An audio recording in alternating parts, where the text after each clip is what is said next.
Baik Bapak Ibu, kita mulai ya. Yang terhormat Bapak Insinyur Sucipto Hadiwaluyo MM selaku Kepala SMK Negeri 13 Kota Bekasi. Yang terhormat Ibu Afriyanti Dianasari MS selaku Ketua Komunitas Bahasa dan Seni atau Kombani SMK Negeri 13 Kota Bekasi.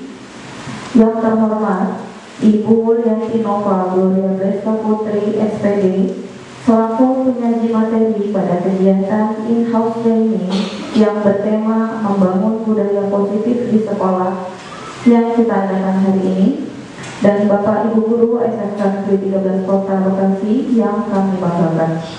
Assalamualaikum warahmatullahi wabarakatuh. Alhamdulillah, marilah kita panjatkan puji syukur kehadiran Allah Subhanahu wa Ta'ala yang telah melimpahkan nikmat dan karunia-Nya kepada kita semua sehingga kita dapat berkumpul dalam kegiatan in-house training yang bertema membangun budaya positif di sekolah yang kita adakan hari ini. Salawat serta salam marilah kita curahkan kepada Nabi besar Muhammad SAW yang telah membawa kita dari zaman kebodohan hingga ke zaman yang penuh dengan ilmu pengetahuan seperti sekarang ini. Hadirin yang berbahagia, berikut susunan acara pada kegiatan kita hari ini. Yang pertama pembukaan, kedua sambutan, ketiga penyampaian materi, keempat sesi tanya jawab, dan kelima penutup. Baik Bapak Ibu, sebelum kita mulai kegiatan hari ini, mari sama-sama kita buka dengan pembacaan basmalah. Bismillahirrahmanirrahim.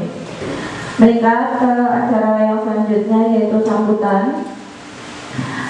Sambutan yang akan disampaikan oleh Bapak Kepala SMK Negeri 13 Kota Bekasi kepada Bapak Insinyur Sucipto Hadiwaluyo MM. Dengan hormat kami persilakan.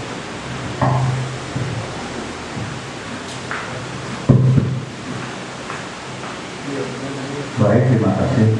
Bismillahirrahmanirrahim. Assalamualaikum warahmatullahi wabarakatuh. Yang saya hormati Bapak Ibu Guru di SMK Negeri 13 Kota Bekasi, pertama-tama mari kita bersyukur kepada Allah SWT karena dengan perkenan dan ridhonya hari ini kita bisa melaksanakan suatu kegiatan praktik baik yang akan disampaikan oleh guru, dan nanti mudah-mudahan hari ini kita beribadah pada Bapak Ibu semua dan menjadi percontohan bagi kita semua untuk melaksanakan kegiatan yang sama. Salawat salam juga semoga segera pada Indonesia kita Muhammad Sallallahu Alaihi Wasallam, serta para keluarganya, para sahabatnya juga semoga segera pada kita terlibatnya yang baik. Bapak Ibu sekalian, hari ini kita akan melaksanakan kegiatan dari Ibu Gloria Breska Putri. Ya, ini namanya dari dulu saya nggak hafal ya, panjang banget, Miss Glow ya, Miss Glowing gitu. Hari ini merupakan kegiatan salah satu juga peran Miss Glow sebagai calon guru penggerak yang akan mendiseminasikan suatu masalah atau suatu kegiatan yang dalam tahapan-tahapan dalam menyelesaikan kegiatan calon guru penggerak. Tapi bukan hal itu yang menjadi catatan buat kita, tapi hal ini adalah merupakan suatu hal yang baik buat kita. Semuanya harus bisa, Bapak Ibu, tidak mudah berbicara di depan orang banyak, memberikan suatu inspirasi keilmuan kepada kita semua. Dan Bapak Ibu sesuai dengan apa yang ada di PMM juga memberikan suatu praktik baik nantinya yang bisa diupload ke PMM, dan itu merupakan nilai tambah buat Bapak Ibu selaku baik sebagai P3K maupun sebagai ASN. Untuk itu langkah-langkah ini saya apresiasi dan saya terima baik Alhamdulillah kita udah ada calon lagi, calon guru penggerak baru kemarin di gaungnya gitu ya. Kalau gaungnya sebenarnya udah lama ya, tapi baru udah ada suratnya yang sekarang menunjukkan ibu sebagai calon guru penggerak di angkatan 11 gitu ya. Ya syukurlah alhamdulillah ya. Mudah-mudahan ini menjadi karir yang baik buat teman-teman calon guru penggerak ya. Dan dijalankan saja memang tidak mudah. Hal-hal lintas pasti ada, nanti Bapak Ibu naik ke puncak juga gasnya angin semakin kencang. Dan Ibu laksanakan saja, nanti juga kalau di atas baru terasa nikmatnya bahwa lebih tinggi dibandingkan di bawah, lebih nyaman kalau dari atas gitu. Tapi buat kanannya memang berat ya. Nah inilah yang menjadi perhatian kita semua bahwa kita nanti di sini ada yang namanya komunitas belajar. Nanti bagaimana komunitas belajar ini bisa eksis seperti itu, apalagi ada di PNS. Saya juga tadi bertanya, kalau ada komunitas belajar berarti bisa membuat sertifikat dong begitu. Nanti sertifikatnya bagaimana begitu? Siapa yang menandatangani? Apakah ketua komunitas belajarnya atau penyelenggaranya seperti itu? Nah, nanti kita lagi diskusikan saja seperti ini. Karena memang harus ada komunitas belajar bahasa, mungkin ada kejuruan, nanti mungkin ada mata pelajaran adaptif dan normatifnya dan sebagainya nanti dibentuk. Dan Bapak Ibu juga salah satunya ikut saya dalam grup MGMP ya gitu ya. Nanti harus ada dibuat seperti itu Bapak Ibu. Syukur-syukur kalau kegiatan MGMP membahas seperti apa dimintakan sertifikat Bapak Ibu. Jadi walaupun nanti yang nandangan adalah nanti dari ketua komunitasnya gitu, ya. Jadi Bapak Ibu sertifikatnya banyak, kayak Pak Cipto sertifikatnya banyak gitu ya kemarin. Ya udah, ya, sertifikatnya dari mana? Dari mana lah? Dari Papua, masukkan saja gitu. Dan ini banyak aja gitu ya. Ya. Karena kebetulan saya cuma dapat 2 Bapak Ibu sertifikat, gitu. Tapi dari Papua bisa dapat ada 7 berapa? Oh gitu.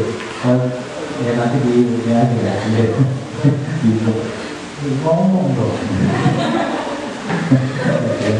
Tapi itu saya bicaranya normatif nih. Tapi karena ini dengan teman-teman semua, jadi saya terbuka saja dengan teman-teman gitu ya. Nanti di edit ya. Ya. Tapi ya intinya kita udah mau berusaha ya, mau kita berjuang untuk masyarakat. Baik ya, terima kasih Jo, mudah-mudahan apa yang menjadi sasaran Jo juga dapat bisa berjalan dengan lancar dan selamat. Terima kasih, mungkin kata saya. Wabillahi taufiq wal hidayah. Wassalamualaikum warahmatullahi wabarakatuh.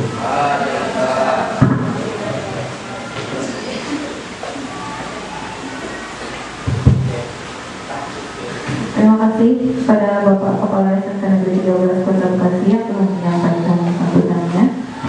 Hadirin yang berbahagia, sampailah kita pada acara pokok kegiatan in-house training yang bertema membangun budaya positif di sekolah yang akan disampaikan oleh Ibu Lianti Nova Gloria Beska Putri SPD. Kepadanya kami persilakan.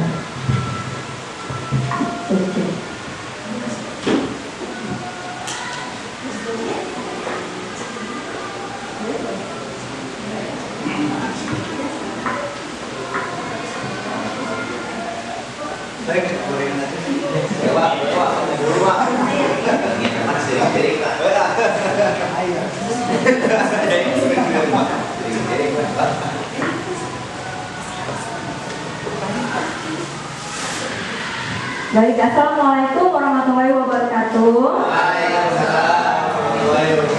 Ya, shalom dan salam sejahtera buat semuanya. Baik, saya ucapkan terima kasih banyak kepada Bapak Kepala Sekolah, Bapak Sucipto, atas kesediaannya boleh hadir dalam acara IHT kita hari ini.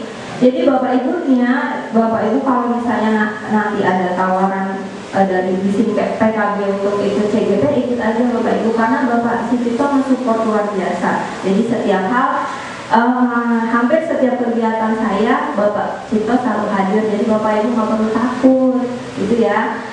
Selanjutnya juga saya ucapkan terima kasih juga kepada Miss Afri selaku wakil kurikulum. Terima kasih.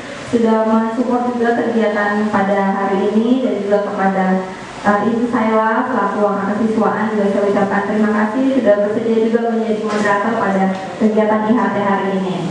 Baik Bapak Ibu, bagaimana kabarnya siang hari ini? Baik.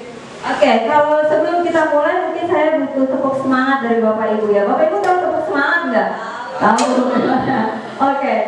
Bukan tepuk semangat. Tepuk semangat.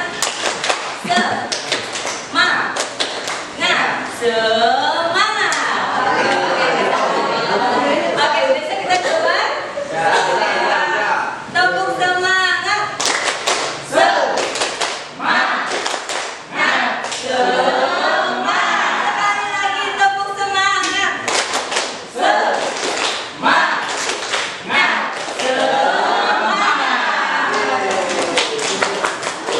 Oke, saya harap Bapak Ibu jadi semangat ya.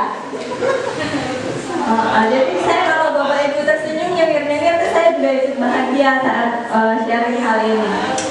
Oke, pada pagi menjelang siang hari ini saya mau membagi tentang membangun budaya positif di sekolah. Materi ini memang didapat dari saat saya melaksanakan CGP, gitu ya, dan diminta juga melakukan aksi nyata berkaitan dengan membangun budaya positif di sekolah.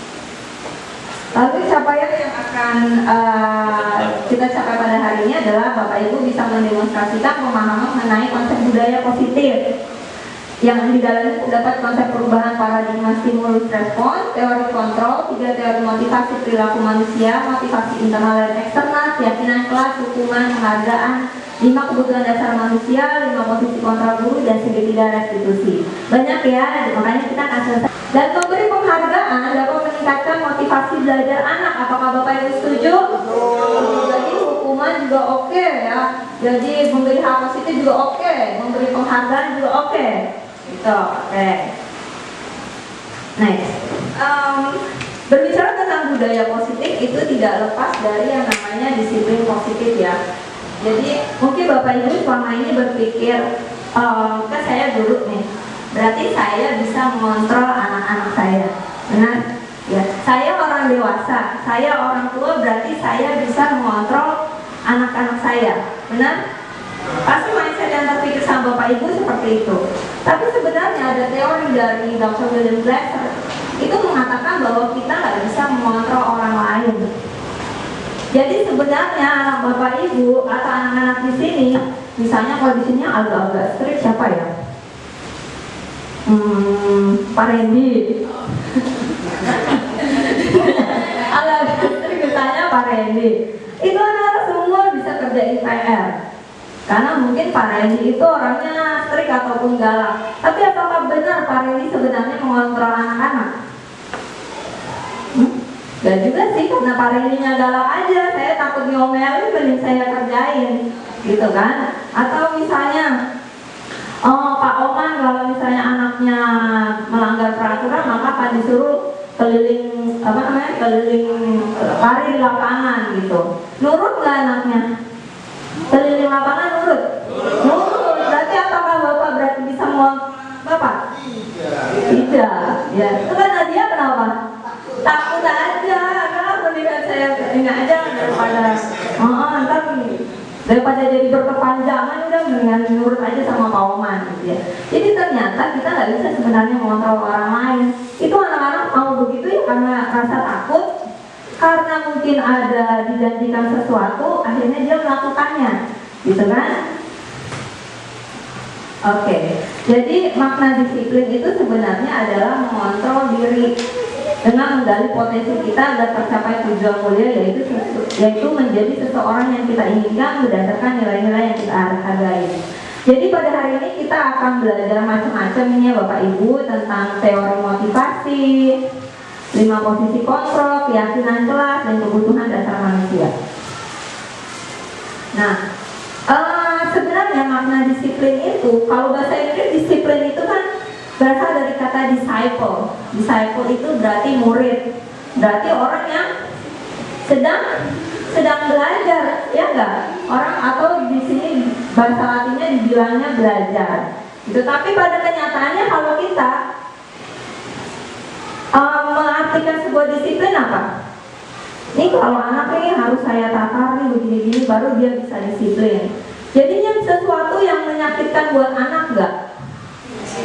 Ya kan? Biasanya menjadi sesuatu yang menyakitkan buat anak. Setiap hari, setiap pagi anak-anak setiap siang kalau anak-anak datang terlambat disuruh mengaji. Gitu. Memang sih bagus sebenarnya. Tapi sebenarnya anak-anak sadar gak sih ya? Ini tuh kamu yang kamu lakukan itu salah, datang terlambat itu salah. Gitu. Sebenarnya juga atau misalnya bapak ibu menyuruh dia lari, tapi sebenarnya dia mau berubah gak sih? Dengan disuruh lari berubah nggak? Nggak juga kan? Ya karena memang ada motivasi yang lain dari dalam dirinya. Nanti kita akan belajar. Ya, jadi ada juga hal-hal yang kita percaya sebagai nilai-nilai kebajikan universal. Apa sih kebajikan universal? Itu adalah nilai-nilai yang bersifat sifat-sifat positif manusia. Gitu. Itu yang berusaha kita munculkan pada anak. Nilai-nilai positif itu apa sih?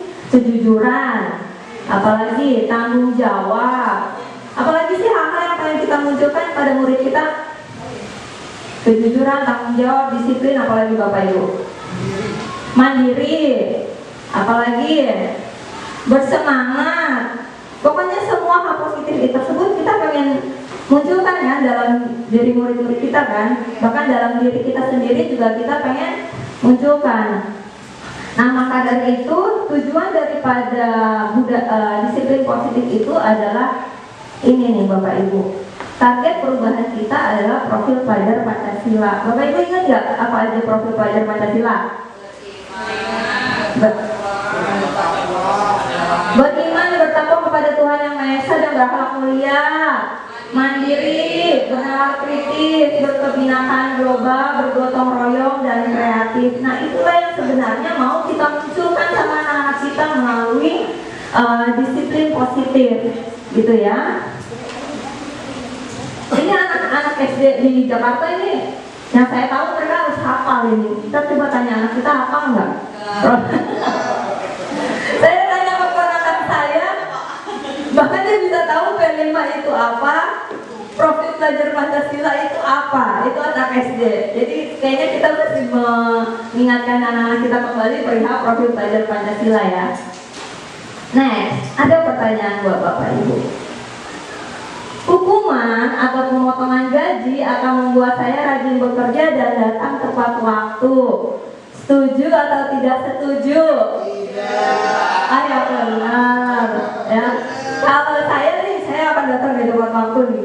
Soalnya kalau saya datang terlambat gaji saya dipotong. Gitu. Jadi saya rajin datang. Gitu. Jadi setuju atau tidak setuju? Tidak. Tidak setuju. Oke. Pemberian pujian atau bahkan reward akan membuat saya rajin bekerja dan datang tepat waktu. Setuju? Setuju dan setuju. Apalagi misalnya Pak siapa ya namanya ya? Pak Omar misalnya 5 tahun bekerja berturut-turut datang ke SMK 13 tidak pernah bolos sekalipun. Lalu dapat hadiah 5 gram. Oh dari Cijantung lagi jauh banget kan dari Jakarta Timur sana. 5 tahun berturut-turut tidak pernah bolos, selalu datang ke sekolah karena kayaknya sehat banget nih Pak Oman kan. Lalu dapat hadiah 5 gram. Umroh. Sehingga itu bisa memotivasi bapak ibu yang lain, begitu? Hah? Bisa? Oke, jadi nggak apa-apa jawaban bapak ibu sih nggak ada yang benar apa yang salah. It's okay. Hah? Oh dari hati. Lalu menghargai diri sendiri akan membuat saya rajin bekerja dan datang tepat waktu. Setuju atau tidak setuju? Setuju, nih ya. Kalau bapak ibu karena ada hukuman, karena ada punishment maka saya rajin, berarti bapak ibu punya motivasinya eksternal. Motivasinya itu datang dari luar, bukan dari dalam diri bapak ibu sendiri. Lalu misalnya tentang pemberian pujian bahkan reward akan membuat saya rajin bekerja dan datang tepat waktu, itu juga namanya motivasinya eksternal, bukan dari dalam diri bapak ibu sendiri, ya. Bahkan ada teori yang mengatakan saat kita misalnya di kelas menjanjikan sesuatu, Anak-anak, nanti siapa yang bisa ulangan harian Miss Glory nilainya perfect, maka Miss Glory akan kasih hadiah, misalnya iPhone gitu ya. Misalnya, ternyata secara tidak langsung kita sebagai guru kita meng-underestimate anak-anak kita. Kalau yang saya janjikan, dia nggak bakal bisa. Gitu.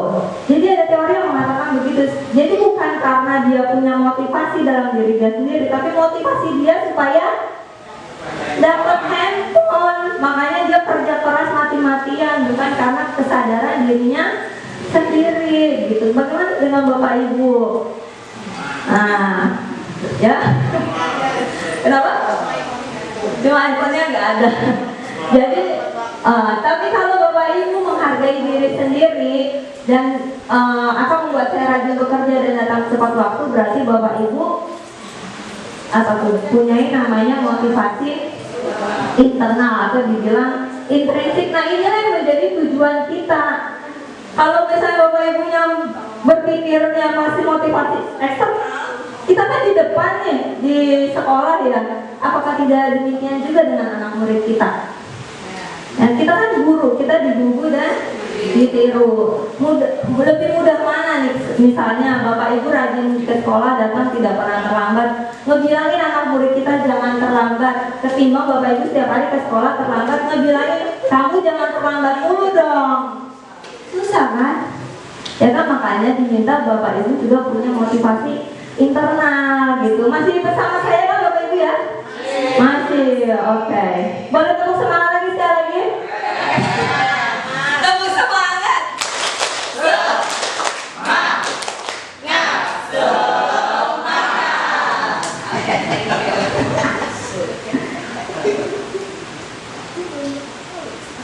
Berikutnya, nah, sebagai kalau kita kan sekarang kurikulumnya kurikulum merdeka ya Bapak Ibu, sehingga yang menjadi tuntunan kita ataupun yang menjadi apa ya kita bilangnya junjungan kita adalah Ki Hajar Dewantoro. Ki Hajar Dewantoro berkata merdeka itu artinya tidak hanya terlepas dari perintah, akan tetapi juga cakap untuk memerintah diri sendiri. Sebenarnya saya membagikan ini juga kayak pedang bermata dua ya. Kita ngajarin orang, tapi saya juga sendiri kadang-kadang juga begitu ya, punya motivasi eksternal juga gitu. Tapi ya bagaimanapun kita kan sama-sama belajar ya Bapak Ibu ya. Nah, merdeka itu artinya tidak hanya terlepas dari perintah, akan tetapi juga cakap memerintah diri sendiri. Coba tadi Bapak Ibu datang ke sini karena udah di WA di woro-woro atau sudah datang jalan sendiri ke sini? Udah, ya kan undangan jam berapa?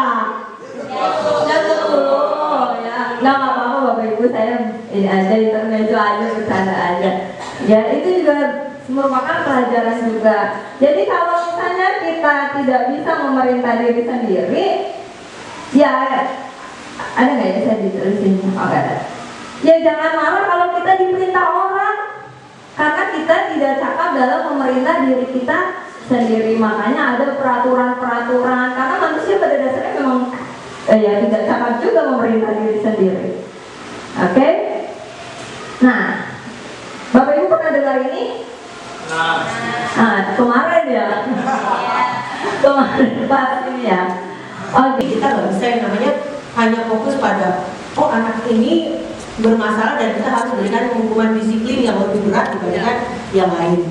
Tapi kita juga harus belajar bahwa semua anak itu penting di depan mata setiap guru. Jadi restitusi segitiga yang akan dibahas atau yang biasanya kita kenal seperti itu harus kita terapkan. Jadi kita nggak boleh lebih ke personal orangnya karena kita sebel sama anaknya. Jadi anak itu yang kita kejar-kejar terus. Seperti itu mungkin ya. Ya, tapi fokus sama solusi Betul, gitu ya. betul. Oke, boleh nggak yang udah tahu Tepuk salut, tepuk salut, salut, salut, salut, salut, salut. Gak apa-apa ya Bapak Ibu kita. Saya kalau CGP itu ketemu sama guru TK, guru PAUD, dan mereka sangat ekspresif sekali. Sementara kita guru SMA, guru SMP kan agak-agak aneh bau kering gitu ya. Jadi saya belajarnya dari situ. Makanya Bapak Ibu ikut CGP. Saya sih bukan ambassador, tapi ya nothing is wrong gitu ya. Oke, nothing tulus. Baik, kalau kita bicara dalam kacamata hukum, restitusi itu kan sebenarnya ganti rugi ya. Benar nggak? Pernah dengar nggak? Bukan retribusi ya. Jadi restitusi itu semacam ganti rugi. Tetapi kan kita ini sekolah, nggak mungkin ada istilah mengganti rugi. Gitu. Apalagi yang sudah berhubungan dengan uang dan lain-lain, tidak seperti itu. Jadi restitusi adalah proses menciptakan kondisi bagi murid untuk memperbaiki kesalahan mereka sehingga mereka bisa kembali kepada kelompok mereka dengan karakter yang lebih kuat. Maksudnya gimana? Contoh, ada Ibu Supi nggak? Oh ada Ibu Supi. Karena kejadiannya itu yang menjadi korban adalah Ibu Supi. Ya, boleh disuruh dong Ibu Supi. Ya sekali aja sedikit aja ini Ibu Sufi. Ya, jadi ada sebuah kejadian seperti ini. Ada anak main bola di lapangan, lalu mereka nendang kena motornya Ibu Sufi, lalu akhirnya spionnya Ibu Sufi itu copot. Saksinya kebetulan saya sendiri. Gitu, saya lihat anak itu nendang bola kena motornya Ibu Sufi. Terus anak itu ada beberapa yang kabur. Ya kan berarti kan mereka ketakutan kan? Karena ada saya kan di situ. Gitu. Terus abis itu akhirnya dipanggil, singkat cerita saya ajak ngobrol sebelum diomelin sama Ibu Sufi lebih lanjut gitu kan. Ya akhirnya saya ambil, saya ajak ngobrol. Singkat cerita di ujung saya melakukan restitusi dan mereka bilang saya akan membetulkan spionnya Ibu Sufi. Tapi saya nggak pernah bilang anak itu untuk membetulkan spionnya Ibu Sufi. Tapi anak itu sendiri yang berpikir saya akan membetulkan spionnya Ibu Sufi. Itu singkat ceritanya saja ya. Itu bentuk restitusinya. Nah, jadi ciri-ciri restitusi itu bukan untuk menebus kesalahan, namun untuk belajar dari kesalahan, memperbaiki hubungan. Jadi anak itu ya sekarang hubungannya sudah baik lagi sama Bu Sufi, lalu tawaran bukan paksaan, restitusi menuntut mengenal diri, mencari kebutuhan dasar, dan restitusi fokus pada solusi. Nanti saya akan kasih contoh dialog restitusi ya. Kemarin Miss Sapri juga melakukan restitusi sama Ramoses sama masih ya begitulah ya. Oke. Ini saya cepat dulu ya sebelum kita ke segitiga restitusi, karena segitiga restitusi itu goalnya. Baik, untuk membentuk sebuah budaya yang positif diperlukan lingkungan positif dan juga keyakinan kelas. Ada yang Bapak Ibu yang pernah mendengar keyakinan kelas? Belum pernah, tapi saya udah lihat nih ada kesepakatan kelas, keyakinan kelas atau kesepakatan kelas, pernah dengar? Pernah. Oke, ini saya udah lihat nih kesepakatan kelas 11 TKJB, siapa wali kelasnya? Sensei. Oh ya, jadi saya udah bikin kesepakatan kelas. Boleh nggak cerita apa yang saya pahami tentang kesepakatan kelas? Nah, terima kasih untuk kesepakatan kelas yang kami buat bersama. Itu anak-anak diajak untuk berpikir kira-kira apa yang mereka boleh atau tidak boleh, misalnya atau baik atau tidak baik, dan kira-kira solusinya bagaimana kalau mereka melanggar itu, seperti itu. Kata-kata yang diambil itu biasanya gimana? Kata-kata yang diambil menjadi kesepakatan. Yang menjadi kesepakatan. contohnya, Contohnya. misalnya buang sampah sembarangan, Tidak boleh. itu biasa ya? Apa ya mereka ya? Itu sensei ada tulis Kita hadir tepat waktu. menghargai Ya. orang lain. Menghargai orang lain, ya.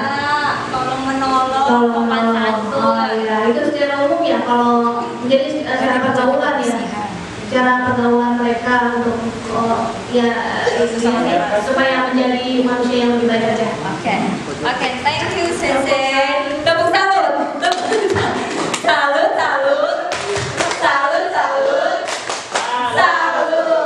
Oke, jadi gini ya Bapak Ibu. Pasti Bapak Ibu pernah dengar orang semakin dilarang malah semakin menjadi, semakin lakukan. Jangan terlambat malah datang terlambat. Jangan buang sampah sembarangan malah buang sampah sembarangan. Nah itulah yang jadinya anak-anak cuma tahunya juga dilarang doang, tanpa dia tahu kenapa saya saya ini nggak boleh buang sampah sembarangan? Kenapa saya ini harus datang ke sekolah tepat waktu? Itulah yang mau keyakinan kelas buat. Jadi keyakinan kelas itu adalah sekumpulan kalimat yang positif. Jadi saat kan biasanya kita kalau baru masuk ke kelas nih, saya punya peraturan ya, gitu kan? Di kelas saya nggak boleh datang terlambat, harus mengumpulkan tugas. Apalagi biasa bujes banyak nih peraturan. ada salah satu, salah dua atau salah tiga. Contohnya, Peraturannya di kelas bujes. peraturan di kelas saya itu menjaga apa yang ada di dalam kelas itu seperti kursi, meja jangan dicoret-coret, kemudian Jangan dicoret-coret ya. kemudian datang tepat waktu, kemudian tidak membuang sampah sembarangan baik di kolong meja maupun di area kelas tersebut. Kurang lebih seperti itu sih. Jadi, thank you. Jadi gini ya Bapak Ibu, nanti nih kan awal tahun ajaran baru, saya berharap setiap wali kelas ataupun setiap guru mapel itu bisa membuat keyakinan kelas. Tapi ingat, keyakinan kelas itu bukan isinya peraturan. Dilarang ini, misalnya dilarang melakukan kekerasan, dilarang menggunakan narkoba, gitu ya misalnya, dilarang mengganggu orang lain. Tapi buatlah sebuah kesepakatan yang misalnya selalu kembalikan buku ke tempatnya. Berarti apa? Kita bisa bilang setiap anggota kelas harus selalu bertanggung jawab. Itu kan melingkupi apa aja kalau misalnya bertanggung jawab? Kembalikan buku ke tempatnya, misalnya apalagi ya kalau bertanggung jawab, melaksanakan piket, itu kan bentuk tanggung jawab kan. Tapi kita buat dalam bentuk seluruh anggota kelas harus selalu bertanggung jawab. Misalnya hadir di sekolah 15 menit sebelum pembelajaran dimulai. Kira-kira bentuk keyakinan kelas yang bisa kita buat apa? Datang tepat waktu. Jadi usahakan menggunakan kalimat-kalimat yang positif. Tapi saya lupa tadi, sebelumnya kita harus mengajak anak-anak murid kita itu berkhayal dulu. Kalian punya kelas impian itu seperti apa? Kalian pengen teman-teman kalian itu seperti apa? Bapak ibu guru seperti apa? Baru kita buat yang namanya keyakinan kelas. Banyak ya contoh-contoh keyakinan kelas, Bapak ibu bisa browsing. Jadi mungkin saya bisa sarannya pada kurikulumnya. Jadi Bapak ibu boleh membuat keyakinan kelas pada minggu pertama masuk sekolah. Oke, sejauh ini apa Bapak ibu punya pertanyaan tentang motivasi internal, eksternal, ataupun tentang keyakinan kelas? Tidak ada. Kalau tidak ada, saya yang bertanya. Oke. Oke. Besok aku beli buah aja dah.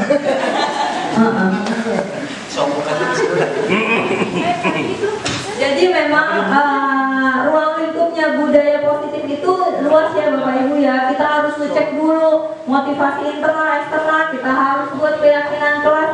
Kita juga harus tahu yang kita lakukan itu sebenarnya hukuman atau konsekuensi. Saat anak terlambat, Bapak Ibu suruh keliling lapangan, berarti itu apa? Hukuman. Oke.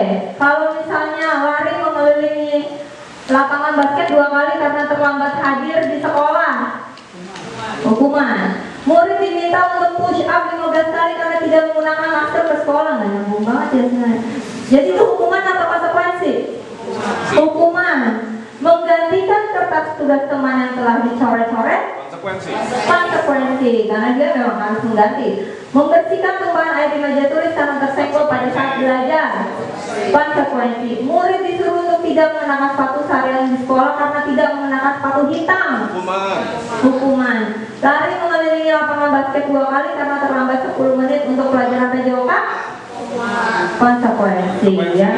Iya, jadi karena mampu olahraga ya sebenarnya, tapi diharapkan Bapak Ibu tidak memberikan hukuman atau konsekuensi seperti ini ya. Itulah makanya kita belajar yang namanya restitusi ini. Nanti sebentar lagi akan saya jelaskan lagi, kasih contohnya.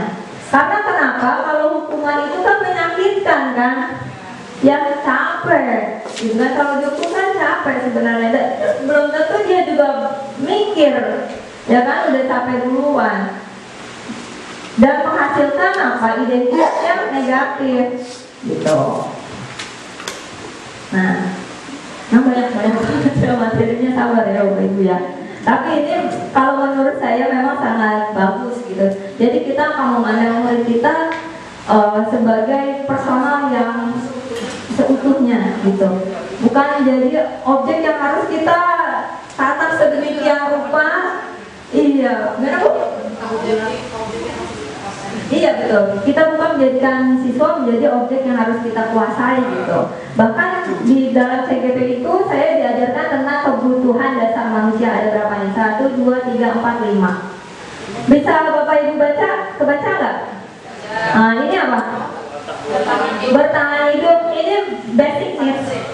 Bertahan hidup kayak kita butuh makan, minum ya. Lalu habis itu ada apa lagi? Kasih sayang dan perasaan. Lalu juga kebebasan. Kebebasan. Apa nih kalau kira-kira kebutuhan akan kebebasan? Ekspresi. Nggak mau diatur-atur. Tapi biasanya positifnya dia suka coba-coba. Ya, suka coba-coba, tawuran rasanya gitu. Gitu ya. Gitu. Jadi karena dia butuh yang namanya kebebasan. Lalu misalnya orang yang butuh akan kesenangan, Kamu pandai. biasanya suka koleksi sesuatu. Ini koleksi ikan, misalnya. Suami saya. Kalau cewek-cewek itu biasanya suka perhiasan. Ya karena itu membuat dirinya senang gitu kan. Make up. Nah, coba cek nih ya, terutama bapak-bapak. Kira-kira istrinya di rumah suka marah-marah itu karena ada kebutuhan apa yang kurang? Bukan apa Pak? Iya, itu gak marah-marah atau dia beli tas dulu kerjanya.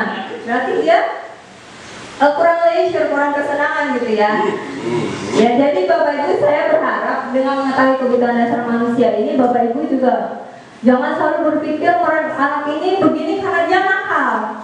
Tapi karena memang ada kebutuhan dasar dia yang tidak terpenuhi. Mungkin dia jadinya malah lebih senang di sekolah karena Bapak Ibu gurunya baik hati, mengerti perasaannya dia gitu. Ya itulah sebenarnya goal daripada menghamba kepada murid. Ya, nanti lebih dalamnya nanti di Safri yang akan menjelaskan. Oke, nah ini dia nih. Ini saya mau minta Bapak Ibu mengecek diri sendiri lagi. Sambil saya jelaskan, Bapak Ibu coba memberi tanda pada Bapak Ibu sendiri ya. Bapak Ibu masuknya ke dalam posisi kontrol apa? Jadi kalau guru itu kategorinya penghukum, dia suka mengarti, suka nunjuk-nunjuk Pak Polos. Ini saya nama anaknya Polos-Polos nih. Memang dia. Udah dibilang berkali-kali nggak ngerti-ngerti. Nah berarti Bapak Ibu masuknya kategori penghukum. Kamu kalau nggak melakukannya awas ya, rasain. Nah itu berarti Bapak Ibu masuknya kategorinya penghukum. Hasilnya anaknya itu memberontak, suka menyalahkan orang lain, berbohong karena dia takut dihukum. Lalu dampaknya apa? Dia akan mengulangi kesalahan. Coba ingat-ingat, saya termasuk penghukum apa enggak? Ya. Nyayang kan penyayang. Lalu yang kedua adalah membuat orang merasa bersalah. Dia itu suka mengatakan seharusnya, ibu kecewa nih ngeliat kalian kayak gini, udah dijelasin panjang lebar tapi malah nilainya pada jelek ya. Jadi bikin anak muridnya merasa bersalah. Biasanya suka ngomong, kamu seharusnya sudah tahu ibu capek banget nih bilangnya, ibu stres gitu kan. Hasilnya menyembunyikan, anaknya jadi suka menyangkal, suka berbohong. Hasilnya merasa rendah diri. Nah coba ingat-ingat, suka nggak bikin anak muridnya merasa bersalah? Nah sering. Oke, lalu berikutnya teman. Jadi bikin alasan-alasan nih kalau gurunya buat muridnya. Ayo lah, kamu ini dong, ikut lomba dong. Gak enak nih ibu nih, nanti udah disuruh sama kepala sekolah, gitu kan? Oh, iya. Ayo dong, kamu kan demi ibu ya. Masa kamu gak mau? Ingat gak kamu, ibu pernah bantuin kamu, gitu. Nah, jadi itu posisinya adalah teman. Coba cek lagi. Bapak Ibu masuk mana? Nah, ini adalah yang terakhir, belum terakhir sih, ini adalah pemantau. Jadi Bapak Ibu termasuk tukang pantau. Apa coba peraturannya? Kalau pelajaran Ibu tadi kan apa peraturannya kan nggak boleh datang terlambat. Kamu masuk kelas Ibu udah ada di dalam, kamu masih di luar, gitu kan? Berarti Bapak Ibu pemantau. Terus misalnya, ya ini catatan saya nih, nilainya nih semua nih. Saya punya catatan nilai-nilai kalian semua di sini yang masih banyak yang bolong. Berarti memang bagus ya administratif ya. Cuma ternyata itu sudah masuk dalam posisi kontrol pemantau. Akibatnya adalah menitik beratkan pada sanksi atau hadiah gitu. Dan kalau penghukum atau orang pembuat bersalah itu memberikan identitas gagal. Ya, kalau bisa teman atau pemantau itu identitas berhasil sih, tapi dia tetap belum punya motivasi internal. Nah,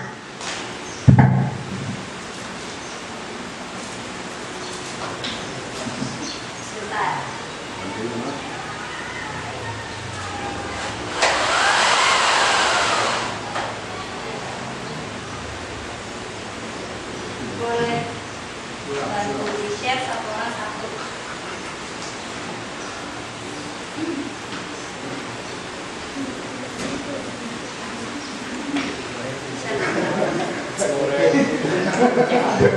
Cek gue apa ini? Taprok aja. 2000 habis. Udah. Nah, Bapak Ibu coba tolong, ini kan ada stiker. Bapak Ibu tempel, Bapak Ibu termasuk kemana? Tempel. Kalau misalnya 4-4-nya boleh. Kalau Bapak Ibu tidak termasuk ke dalam 4-4-nya boleh masuk Ibu manajer. Sementara ini. Boleh yuk Bapak Ibu maju. Maju. Oh iya boleh Bapak-bapak dulu maju tempelin. Bang Oji. Ayo Bapak Ibu. Semua nggak usah satu-satu. Ntar kelihatan Bapak Kirsek. Ya, kalau Bapak merasa cuma satu aja. Kalau Bapak merasa tiga, ada tiga, atau ada empat, boleh. Ya, Bapak mengenal. Bijaksana nggak ada ya?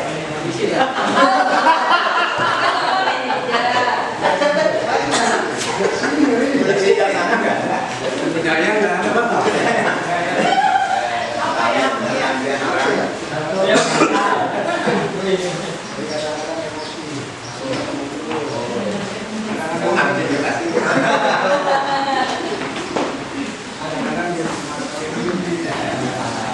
Catat warnanya.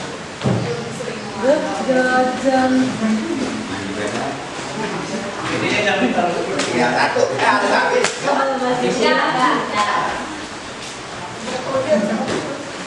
Cat aku cat.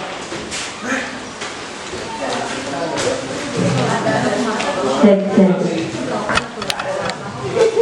Oh oke, oh hebat nih Bapak Ibu, yang penghukumnya ya cuma beberapa aja gitu ya.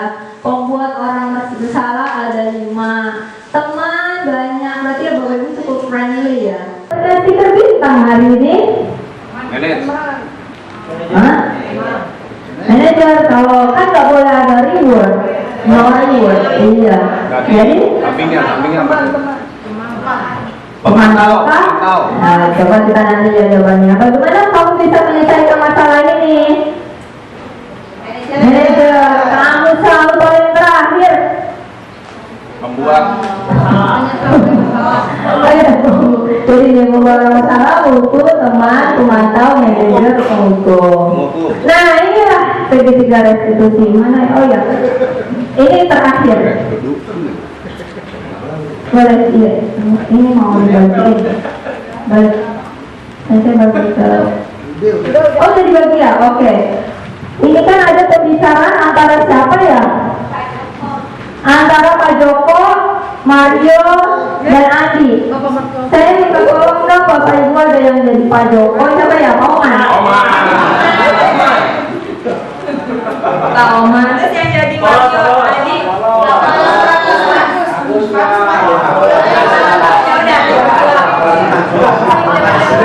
Anggap aja deh Pak Agus itu Mario dan Adi ya. Dua-duanya. Ayo, boleh ayo. Asik. Video. Di atas panas.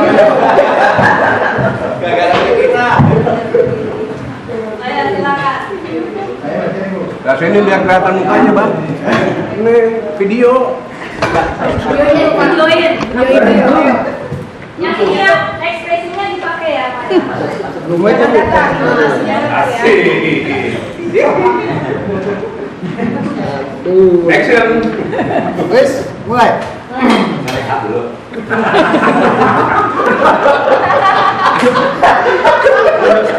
Sampai jam 3 ini.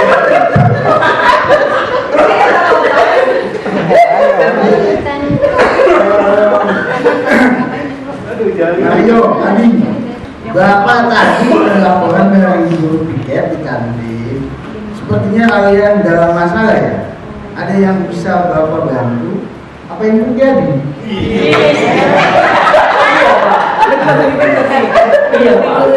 Tadi pada jam istirahat pagi kami main lempar-lemparan makanan di kantin, tapi tidak sengaja malah melempar kena wajah Ibu Dina, kepala sekolah, ketika beliau sedang berjalan.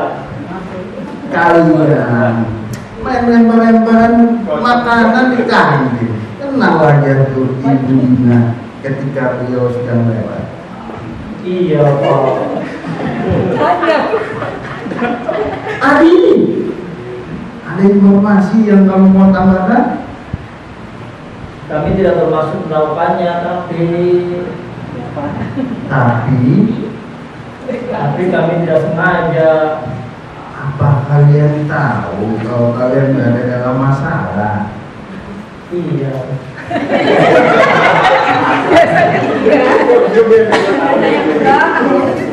Baiklah, Bapak di sini bukan untuk mencari siapa yang salah. Bapak di sini untuk mencari menyelesaikan sama-sama. Kita bekerja sama-sama tentang apa yang bisa kita lakukan untuk memperbaiki situasi ini.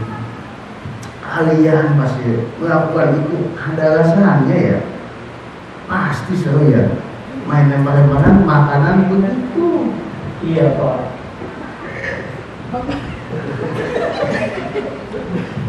Ya, Bapak bisa lihat. Kalian merasa senang melakukannya, tapi ya kalian lakukan pekerjaan.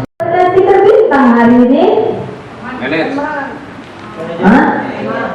Manajer, kalau kan nggak boleh ada reward, no reward. Iya.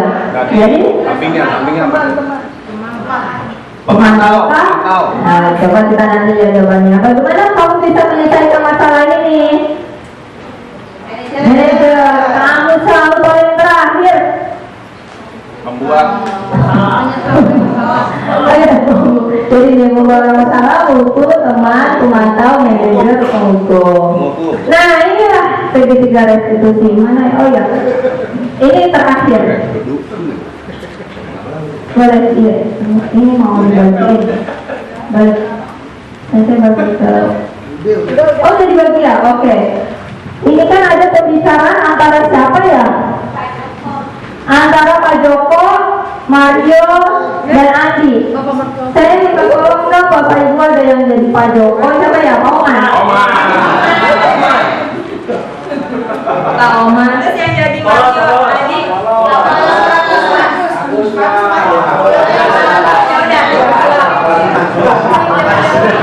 Anggap aja deh Pak Agus itu Mario dan Adi ya. Dua-duanya. Ayo, boleh ayo. Asik. Video. Di atas panas. Gara-gara kita. Ayo silakan. Nah, sini lihat kelihatan mukanya, Bang. Ini video. Videoin. Yang ini ya, ekspresinya dipakai ya, Pak. Asik. Action. Wes, mulai.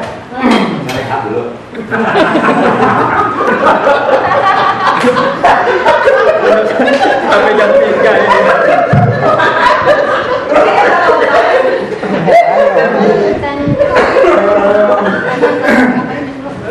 Ayo, Adi. Bapak tadi laporan dari guru piket di kantin. Sepertinya kalian dalam masalah ya. ada yang bisa Bapak bantu, apa yang terjadi? Iya Pak. Tadi pada jam istirahat pagi kami main lempar-lemparan makanan di kantin, tapi tidak sengaja malah melempar kena wajah Ibu Dina, kepala sekolah, ketika beliau sedang berjalan. Kalian main lempar-lemparan makanan di kantin, kena wajah tuh Ibu Dina ketika beliau sedang lewat. Iya Pak. Adi, ada informasi yang kamu mau tambahkan? Kami tidak bermaksud melakukannya, tapi kami tidak sengaja. Apa kalian tahu kalau kalian berada dalam masalah? Iya.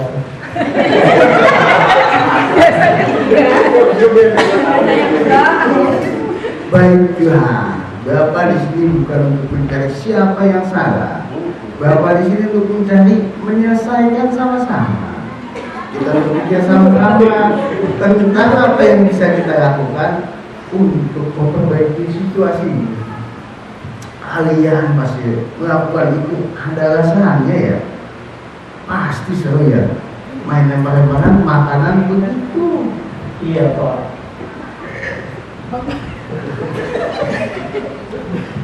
Ya, Bapak bisa lihat kalian merasa senang melakukannya, tapi ya kalian lakukan kerugian orang lain, sehingga sekarang kalian dalam masalah. Iya Pak.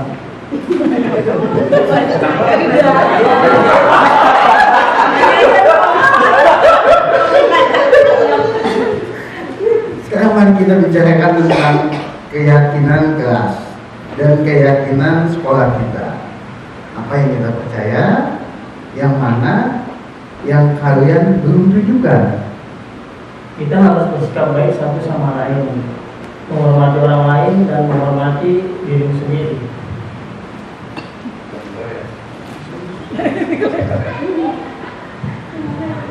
Kalian berdua Garing. Anda bisa mana?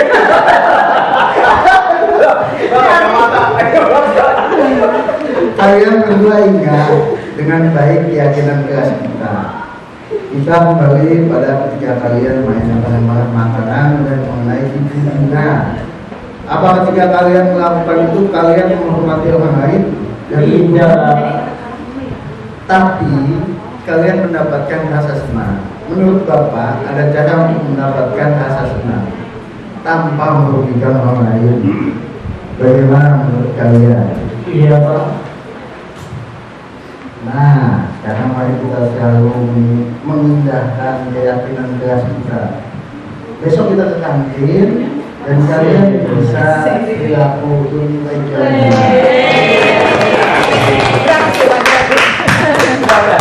Ada ini salut bukan salut.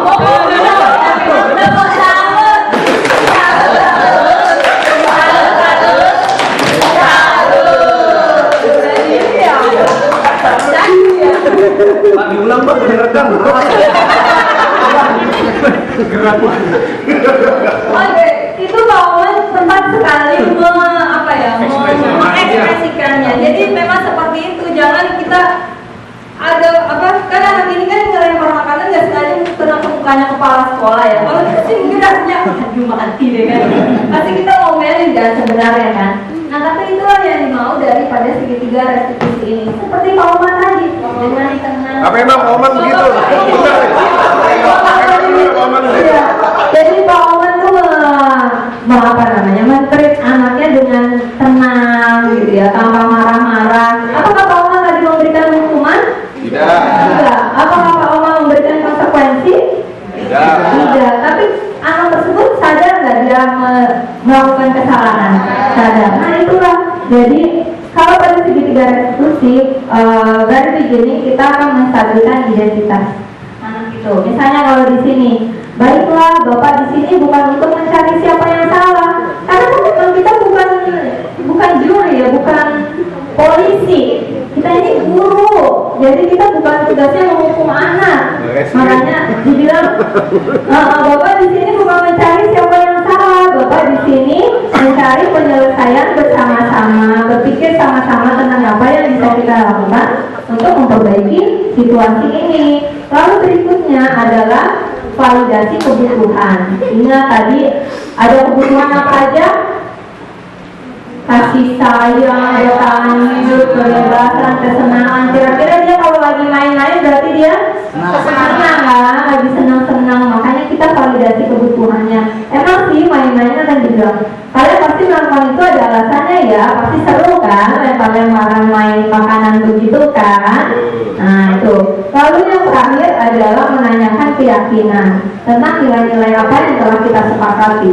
Nah kita mau nanya keyakinan apa kalau kita belum pernah bikin namanya keyakinan kelas atau keyakinan di mata Bapak Ibu sendiri.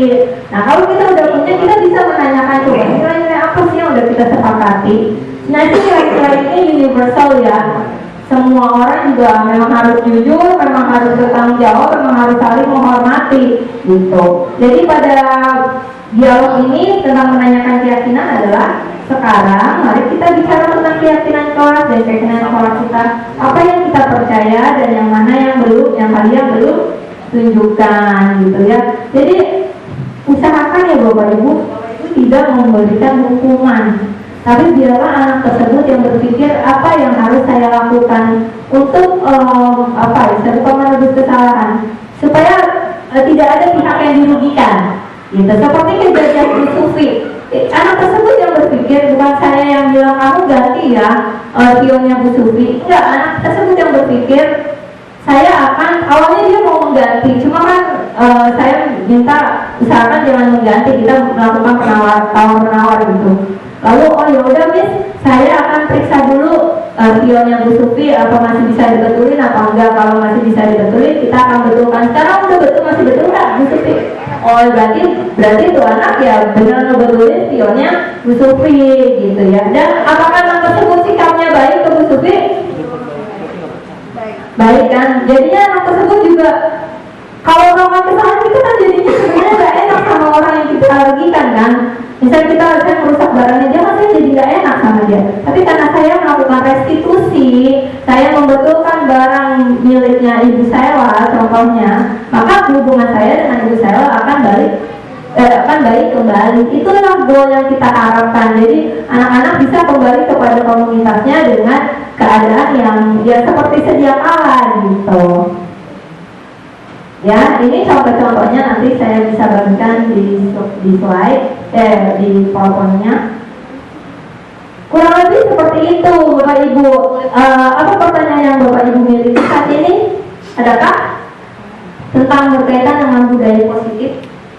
Saya sih berharap bisa dilaksanakan gitu ya, karena ya buat apa kalau hanya mendengar tapi kita tidak melakukannya gitu. Apa kalau Ibu punya pertanyaan? Tidak ada. Apakah saya akan bertanya? Oke. Terima kasih nih. Terkait dengan pemaparan informasi yang sudah disampaikan itu sangat-sangat bagus sekali bagi saya khususnya ya, sehingga menambah pengetahuan bagi saya yang sebelumnya sebelumnya tidak tahu menjadi tahu. Kemudian terkait dengan segitiga restitusi, pertanyaan saya, apakah pendekatan segitiga restitusi itu berlaku untuk semua jenis kesalahan yang dilakukan oleh peserta didik gitu? Kan seperti yang kita tahu peserta didik melakukan kesalahan banyak jenisnya gitu. Apakah segitiga tersebut berlaku untuk atas semua pelanggaran? Terima kasih Bu Jessica. Memang sih untuk segitiga restitusi ini, ingat tadi saya bilang kita ini adalah guru, kita ini bukan polisi, kita juga bukan hakim. Kita tidak berhak menghakimi, kita tidak berhak menangkap seseorang gitu. Tetapi bila pelanggaran yang dilakukan ini sesuatu yang sudah melanggar hukum, ada baiknya memang diserahkan kepada memang yang berwajib, yang istilahnya memang orang yang ahli dalam hal pelanggaran tersebut. Tapi Tapi sekiranya pelanggaran yang masih bisa kita handle, sebaiknya kita melakukan segitiga restitusi. Ingat segitiga restitusi itu bukan kita memberikan hukuman, tetapi biarlah anak tersebut yang berpikir sendiri restitusi apa yang harus saya lakukan agar tidak ada pihak yang dirugikan. Itu saja. Apakah ada lagi yang ingin ditanyakan oleh Bapak Ibu? Tidak ada? Oh, bisa.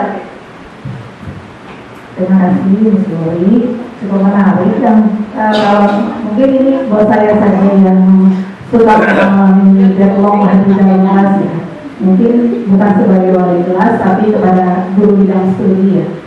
Saat itu kita ingin memilih tadi yang manajer, jadi ya. Ternyata kan manajer adalah tipikal guru yang memberikan pertanyaan, kemudian berharap siswanya memberikan jawabannya. Artinya bahwa solusi itu akan datang dari sana. Yang mungkin kalau kita punya contoh kelas 10 sekarang punya 4 rombel, ya di 10 TKJ-an bisa jalan. Ketika kita memberikan pertanyaan-pertanyaan penalti seperti itu, 10 TKJ juga. Nah mulai ketika datang ke 10 SMA, ya cukup lama untuk menunggu, memancingnya sampai ayo ya manusiawi mungkin ya itu udah mau keluar segala macam gitu, dia tidak memberikan jawaban. Akhirnya kadang lebih mengarah kepada apa ya tadi yang menjadi bukan teman ya, jadi yang merasa bersalah, yang suka merasa bersalah gitu ya. Ya mungkin ini titik deadlock saya ketika menanti anak itu untuk bisa memberikan jawaban atau kesepakatan kelas bahasa Inggris gitu. Nah kalau saya lihat bukan mereka itu tidak mempunyai jawaban atau karena ketidakpengetahuan, tapi saya lebih melihat ketidakpedulian. Jadi bahasa gini, misalnya ibu mau ngomong kalau A boleh, B boleh, C boleh, yang penting aku duduk diam, gitu kan? Dan ternyata memang domain yang mereka pikirkan saat mereka duduk itu sebetulnya hati mereka tidak di situ, gitu ya. Mungkin mereka sedang berpikir melawan di tempat lain. Nah ini pandangan saya. Mohon nanti barangkali pengalaman dari teman-teman seperti apa ketika kita develop untuk bisa menjadi tadi tahapan guru yang bisa memberikan pemantik ya pertanyaan seperti itu. Terima kasih Miss. Terima kasih Bapak Ibu. Tapi memang ya saya seorang CGP dan saya guru SMK sendiri. Lainnya SMA. Semuanya tidak punya permasalahan yang saya punya. Ya. Jadi teman-teman saya tidak punya permasalahan yang seperti yang saya hadapi di sekolah ini. Gitu. Memang semakin berbeda sekolah berarti ada kecenderungan yang segmented juga gitu lah ya Mas ya. Dan juga kebutuhan dasar yang berbeda. Tapi gimana pun ya itulah setiap anak itu unik adanya. Dan sebab kita posisinya adalah kalau di CGP kita diajarkan kita ini harus mampu menuntun mereka gitu. Ya memang kalau di kelas TSM seperti itu ya memang seperti itu adanya. Kalau ini menurut pandangan saya. Nah bagaimana kita tetap bisa mampu merespon mereka dengan baik. Begitu aja. Mungkin ada Bapak Ibu yang mau menambahkan? Ada? Oh boleh, oke. Ini guru yang bergerak banget ini. Terima kasih. Saya hanya sedikit tentang 5 contoh bagus sekali, baik sekali, dan kita terima semuanya sebenarnya suatu pencerahan buat kita semua ya, karena jadi ada arahan dan tujuan. Nah, yang ingin saya butuh penjelasan adalah tentang filosofi belajar wawancara terkait dengan menerima siswa atau anak-anak kita sesuai dengan kodratnya. Nah ini dikaitkan dengan guru kita sebagai guru seperti apa, mungkin bisa dijelaskan oleh seorang CGP. Terima kasih.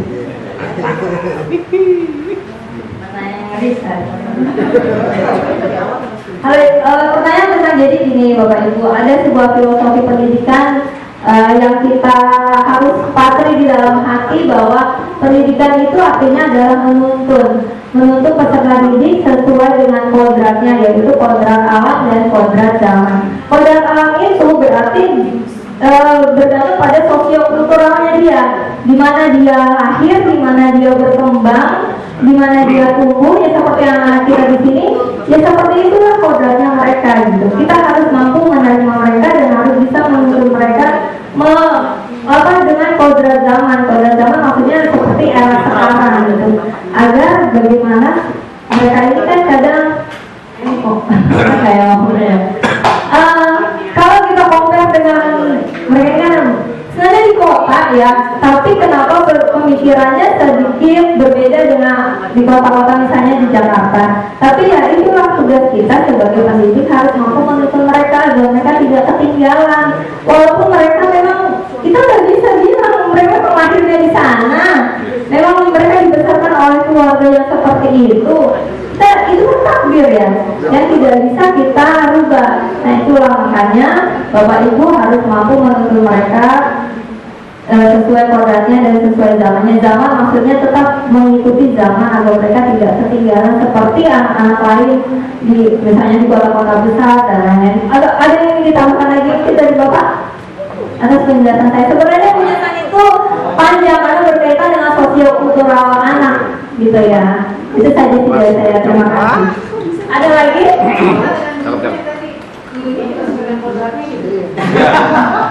Cuma masalah di hadapan orang tua itu bilangnya anak, bukan guru. Ya, jadi dan guru itu harus menambah kepada murid. Jadi istilahnya kalau anak murid ini ada anak murid kasih di bawah. Dan kalau anak murid kita melakukan pelanggaran, berarti yang salah adalah yang mengamong ya, yang mengamongnya, bukan muridnya. Jadi gitu, karena iya, kenapa nggak naik kelas itu berarti salah. Jadi itulah filosofi ya. Iya, jadi memang itulah yang diharapkan dari kurikulum Merdeka ini, dari kelompok pendidikan kita ya, dari Wantoro. Memang sedikit masa sih harus begitu sih, tapi itulah kita sebagai guru memang harus menambah kepada murid. Menambah bukan berarti maksudnya hormat gitu ya, enggak. Ya itulah tadi, biar dimanapun anak itu kita yang didik ya, berarti kalau ada yang salah berarti kita yang salah mendidiknya. Kita ada lagi mungkin yang ingin menambahkan? Tidak ada? Kalau begitu sekian dari saya. Saya ucapkan terima kasih kepada Bapak Ibu. Semoga apa yang saya bagikan